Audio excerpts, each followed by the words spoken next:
Hindi lang isa kundi may dalawang item ang pinadala sa atin. Mukhang alam nila ang pagkain na hilig natin. At ang nagpadala nga ay ang Inyegos. Pinadalan at binigyan nila tayo ng product na nilabas nila. Medyo kakaiba dahil ngayon nga lang ako nakakita ng sisig at dinakdakan sa bote. Di na nga ako nagpatumpik-tumpik at binuksan na at para matikman na din natin ito. Ito nga daw ay hindi katulad ng mga nauusong sisig at dinakdakan ngayon dahil ang kanilang product nga ay authentic style. Yes, authentic dahil sa ingredients and how they prepare it. Pagdating sa kanilang sisig, gumagamit nga sila dito ng maskara na inihaw nila at sa kanila tinimplahan at hinaluan ng utak para maging creamy ito. At pagdating naman sa dinakdakan, almost the same lang ang ingredients and how they cook. The only difference is yung timpla at meron nga din itong halong atay na nakadagdag sa flavor nito. At ang storage life nga pala nito ay tumatagal up to 8 months kung di mo bubuksan. And kung nabuksan mo naman ay pwede itong tumagal up to 2 weeks. Huwag na natin patagalin na tara, tikman na natin. So guys, ito, titikman na natin itong sisig ng Inyego. So, ito nga yung sisig in a bottle. So, ito guys, inihaw muna siya. Ito yung classic style ng sisig. So, inihaw siya bago tinimplahan ng pangsisig. Tapos, sa kanila guys sa bote. Tikman natin to guys. Kita nyo naman yan. Perfect bite.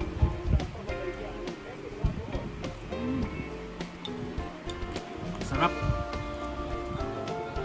Masarap pang pulutan. Masarap pang ulam. So ito nga guys, sobrang classic ng flavor niya. Dahil sa inihaw, so nandun yung smoky flavor nung pagkakaihaw dun sa maskara o dun sa muka ng baboy.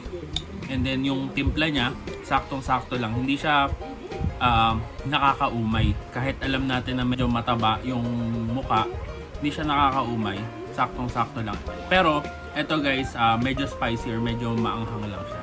Kain tayo guys. At eto naman ang isa pang product ng Inyegos, ang dinakdakan. So kanina meron tayong sisig, ngayon naman ang titikman natin ay yung dinakdakan. So eto guys, kung sa appearance or sa itsura lang naman, makikita nyo na halos parehas lang siya ng sisig. Pero panigurado, magkaiba yung lasa niyan. So the perfect bite.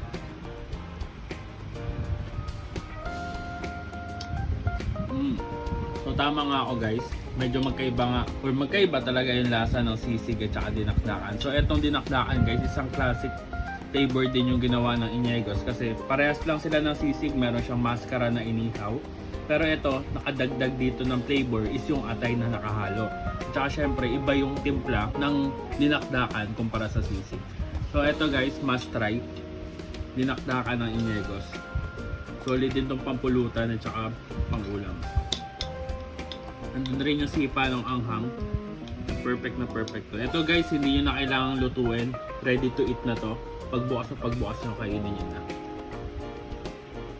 Kain tayo.